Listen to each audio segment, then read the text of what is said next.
자, 오늘은 정말로 미국의 이공계가 돌아가는 방식, 아주 중요한 얘기 해드리겠습니다.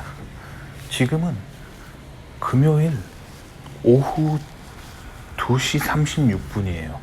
정말 거짓말 안 하고 제가 시계를 지금 딱 보고 스마트폰 시계에 정말로 평일날 금요일 2시 36분 말하는 순간 2시 37분이었어요. 정말입니다. 자, 근데 지금 이 시간에 사람들이 퇴근을 하고 있어요.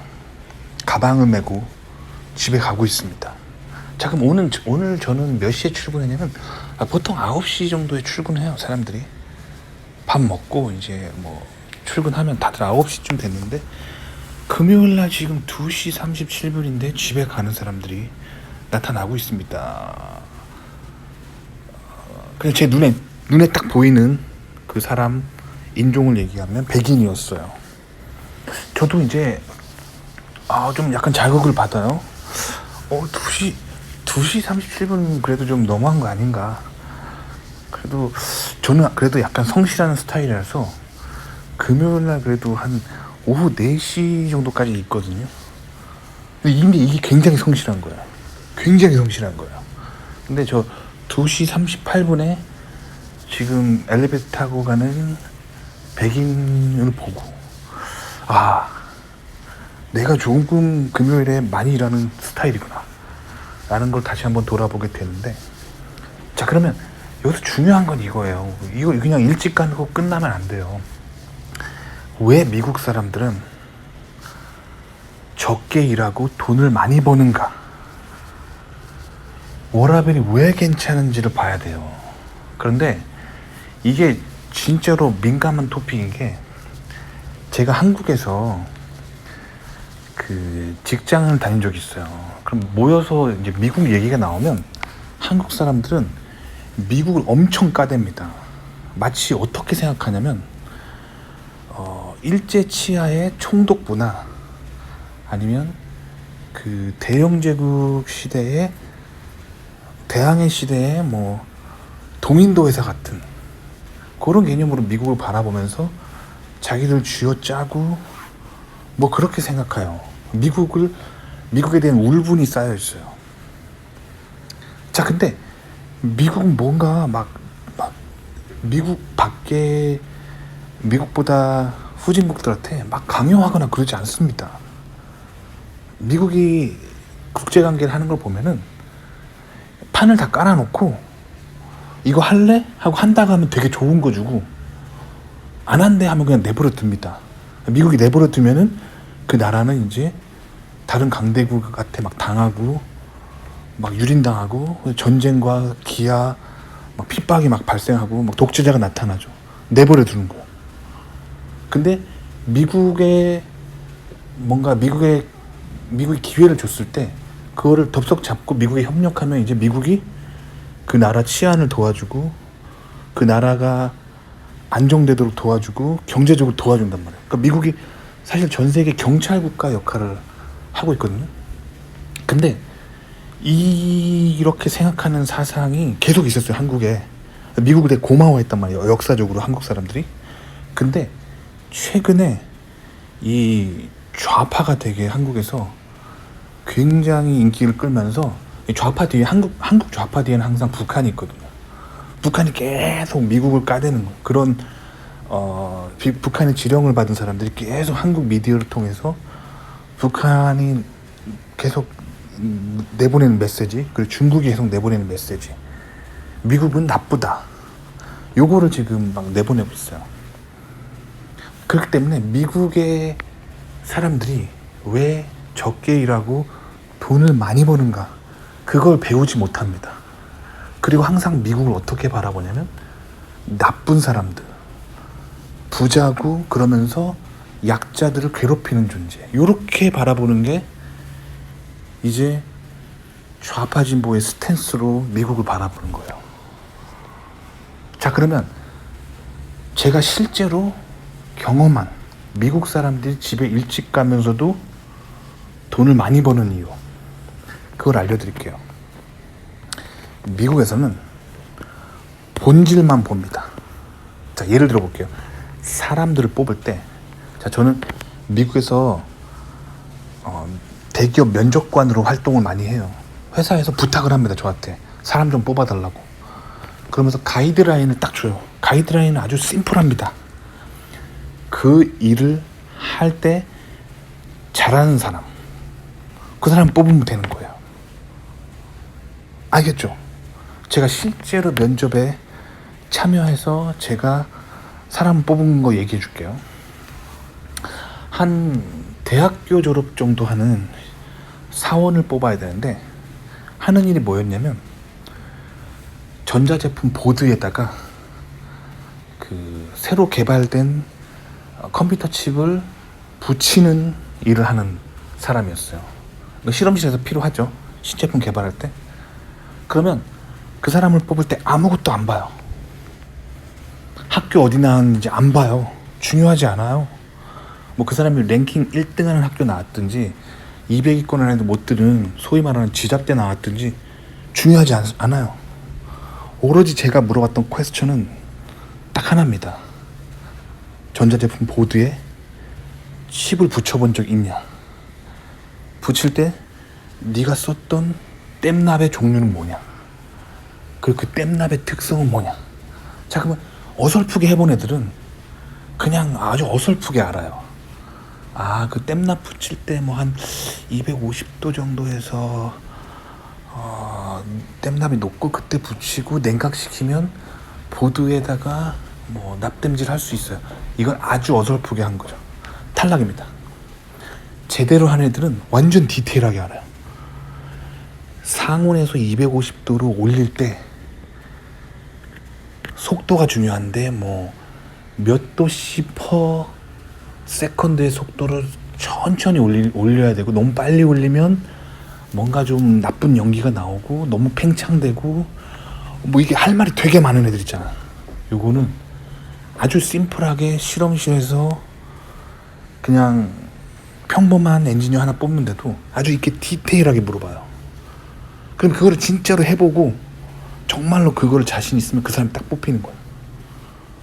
박사 뽑을 때는 더 하겠죠. 박사 뽑을 때는 이제 완전 박사의 그런 완전 전공을 완전 그것만 물어보는 거야. 박사 어디 나왔는지 중요하지 않아요. 뭐 미국에서 랭킹 1위 나왔든, 뭐 보스턴에서 공부했든, 뭐 산호세에서 공부했든, 텍사스에서 공부했든 중요하지 않아요. 오로지 실력. 그걸 딱 뽑은 요런 특공대 같은 인간들이 딱 모인 조직이란 말이에요. 그러니까 뭐 하나 딱 일 딱 시작하면은 완전 효율적으로 돌아가요. 완전 똑똑하게. 자, 근데 한국은 항상 학벌을 봐. 학벌을 본다니까요. 좀 심한 사람들은 집안도 봐. 고향도 봐. 출신 고향. 굉장히 비효율적이잖아. 인간을 뽑을 때 학교 어디 나왔는지가 왜 중요합니까? 그 일을 잘 하는지만 체크하면 되잖아요. 그런데 출신이 어디냐.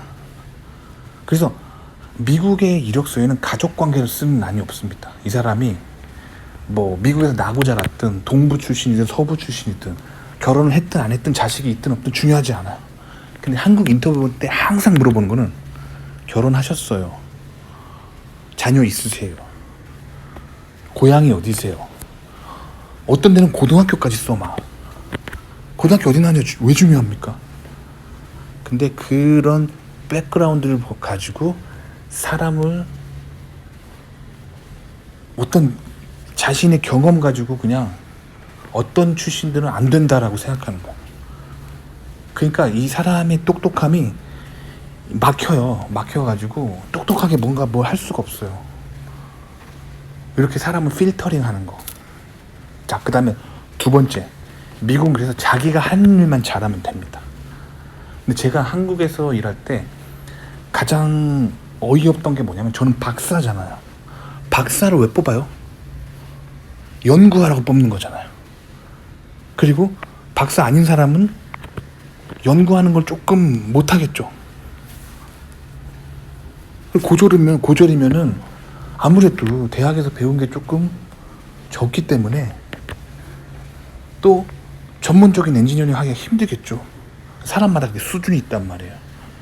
미국은 수준에 딱 맞는 일을 하는데, 이렇게 사람마다 수준이 달라요. 그래서 미국 같은 경우는 박사한테는 전문적인 연구하는 일만 시켜요. 그리고 학부 출신할 때는 그 학부 출신의 그 지적인 수준, 기술적인 숙련도에 맞게 그것만 시켜요. 그리고 뭔가 이렇게 실험실에서 뭐 청소하고 뭔가 택배 보내고 이런 거는 대학 나올 필요 없잖아요. 쓰레받기 가지고 어디 쓸고 청소하고 이런 일 하려면 대학 나올 필요 없습니다. 그리고 뭔가 이렇게 택배 보내고 실험 자재 택배 보내고 택배 받고 대학은 나올 필요가 없어요. 그런 거는 이제 고졸 정도 수준의 사람을 하면 됩니다. 그리고 당연히 인건비가 싸겠죠. 이게 미국이에요. 근데 제가 한국 대기업 다녔을 때 제가 박사 마치고 잠깐 귀국해서 한국 대기업 다닌 적 있다 그랬잖아요. 거기가 한국 최고의 대기업이었어요. 맨날 신문에 나오는. 근데 물론 거기서 제가 연구도 했지만 연구보다 잡일이 너무 많은 거예요. 예를 들면 제가 슈퍼컴퓨터 전문가이기 때문에 컴퓨터가 좀 필요했어요. 분석용으로. 컴퓨터를 필요하다. 왜냐면 기존의 컴퓨터가 너무 컴퓨터 전문가가 없던 조직이어서 컴퓨터가 너무 안 좋은 거예요. 그거에 대해서 얘기했더니 네가 워크스테이션을 네가 사오라 그러더라고요. 그래서 제가 그 해외 막 홈페이지 막 들어가가지고 워크스테이션 이거 CPU에다가 이거 메모리에다가 제가 그거를 이렇게 해가지고 제가 그거를 다 구매까지 해가지고 회사에다 제출했어요. 그 얼마나 낭비입니까? 미국 같은 경우는 그런 구매 담당자가 따로 있어요. 그 사람한테 말만 하면 끝입니다. 저는 연구만 할 수 있어요. 또 어떤 일이 있었냐? 제가 모니터가 필요했었어요. 근데 요즘 모니터 2개 쓰는 거는 다 기본이죠. 2개, 3개. 근데 저한테 모니터 하나밖에 안 주는 거예요. 그래서 제가 나는 컴퓨터 분석 전문가이기 때문에 적어도 모니터 2개는 필요하다. 2개는 필요하다라고 했는데 왜 하나가 더 필요한지 그거를 설득을 하려는 거야. 그래가지고 그 신랑이 하는데 6개월이 걸렸어요. 내가 왜 모니터 하나가 더 필요한지 계속 상신하면 반려되고 그래가지고 6개월이 걸렸다니까요. 뭔가 그 꼰대가 위에서 계속 그거를 돈줄을 막고 있는 거잖아. 또 한 가지, 내가 계속 그 연구를 할 때 한국에서 뭔가 이렇게 연구를 하면은 사람이 이렇게 결과를 다른 실험실에다 보내야 되고 혹은 다른 실험실에서 실험량을 받아오고 이런 택배 일이 있거든요. 박사인 내가 택배 일을 했었어요. 이거 진짜 황당한 거예요. 네가 한 실험이니까 네가 보내래요.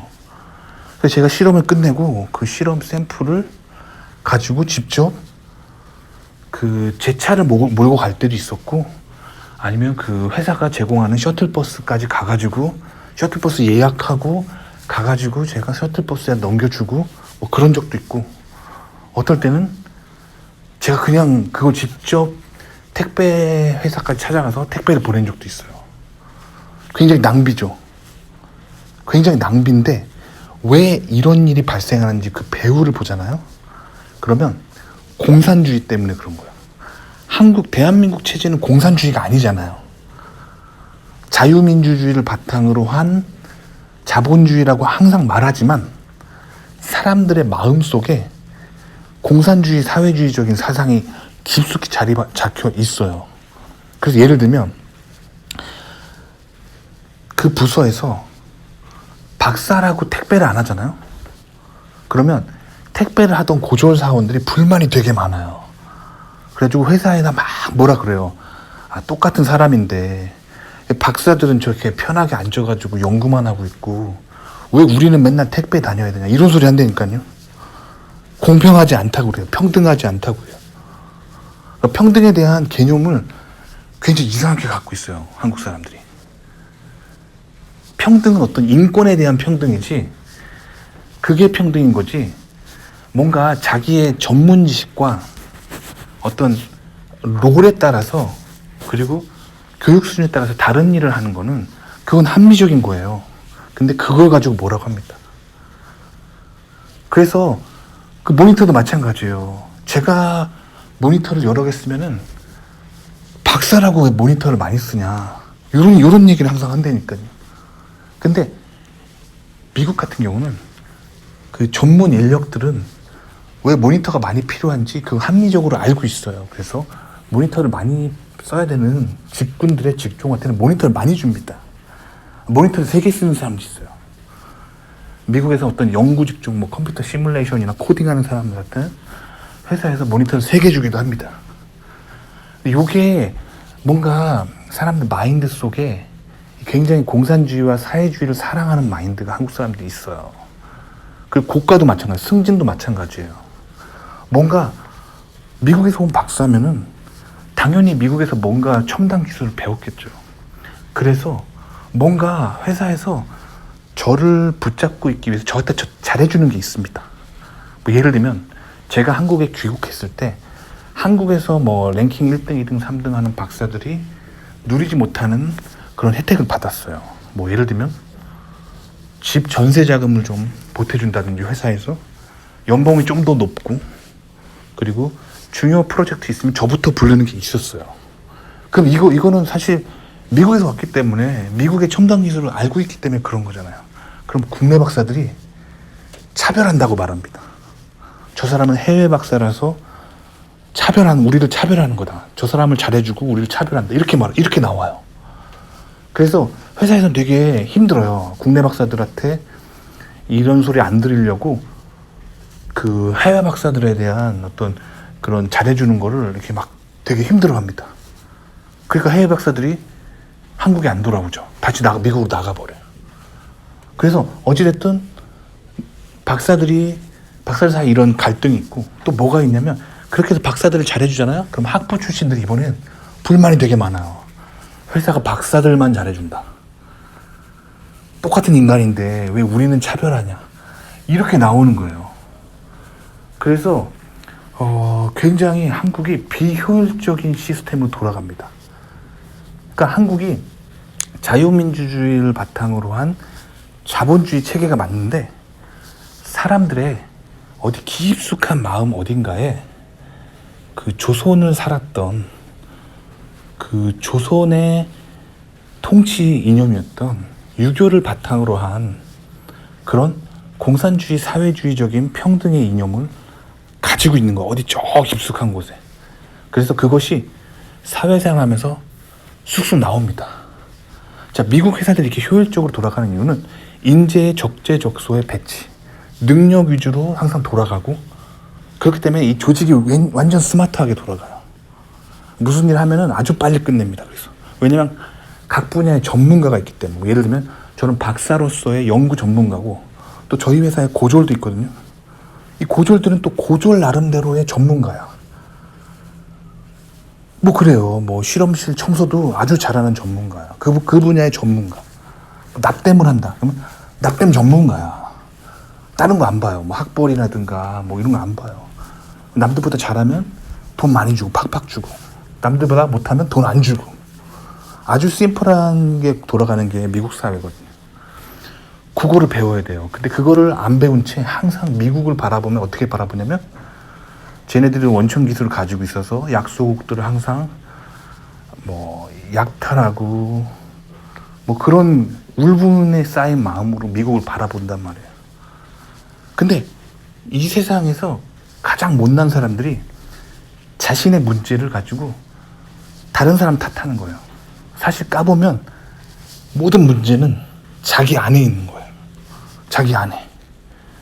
그러니까 남을 탓하기 전에, 세상 탓하기 전에 문제의 원인을 자기에서 찾아야 돼요. 아, 내가 능력을 더 키워야 되는 거구나. 그렇게 해야 되는데 한국 문화의 특징은 다른 사람을 끌어내립니다. 이런 어떤 깊숙한 곳에 공산주의가 있어요. 그래서 제가 어쨌든 박사 마치고 한국에 갔을 때, 그 입사했을 때 그 회사에서 처음에 그 뭐랄까 신입 사원 환영회를 하면서 거기서 그 회사에 설립자가 쓴 자서전을 한 권씩 주더라고요. 그 한국 회사에서. 근데 또 유명한 기업의 설립자가 쓴 책은 또 읽어봐야죠. 어찌됐든 위대한 영웅이잖아요. 읽어봤는데 굉장히 충격적인 얘기가 나와 있었어요. 뭐라고 나와 있냐면, 자기가 이 회사를, 세계적인 회사를 만들기 위해서 굉장히 세계를 돌아다니면서 전문가를 찾아가지고 한국까지 데려온대요. 자기가 직접 간대요. 비행기를 타고 직접 가가지고 세계적인 전문가를 찾아가지고 한국으로 귀국하라고 설득을 한대요. 그래가지고 한국으로 데려오면은 무슨 일이 벌어지냐면, 이 창업자, 이 회장이 직접 비행기 타고 데려온 사람을 그렇게 해서 한국에 귀국시켜가지고 한국에 앉혀놓으면은 그 직원들이 그 사람을 공격을 한대요. 자기 밥줄이 끊기니까 계속 공격을 한대요. 그래서 결국엔 이 회장이, 이 창업자가 직접 데려온 사람이 결국엔 못 견뎌서 나간대요. 한국 문화가 이렇게 굉장히 심각하다는 거야. 잘난 사람이 있으면 끌어내리는 게 굉장히 심각한데, 이게 한국을 망치는 아주 병폐 현상이라고 적어놨어요. 그 자서전에. 아시겠죠? 그러니까 한국 사람들이 기본적으로 이렇게 평등에 대한 사상이 잘못돼 있어요. 그래서 이 무엇이 평등인지 그 개념을 잘 모릅니다. 자, 그 평등의 개념을 잘 모르는 이유, 잘못된 사상을 배웠기 때문이에요. 자, 그 평등의 뿌리는 보면은 결국에 중국에서 온 사상입니다. 한국인이 가지고 있는 그 평등의 뿌리는 중국으로부터 온 사상들이에요. 그래서 결국 지금 중국 보면 어떻게 됐죠? 공산주의로 갔잖아요. 공산당. 그러니까 한국인의 그 저 내면에 있는 비효율적인 사상의 근원을 보면은 중국에서 온 사상이 많아요.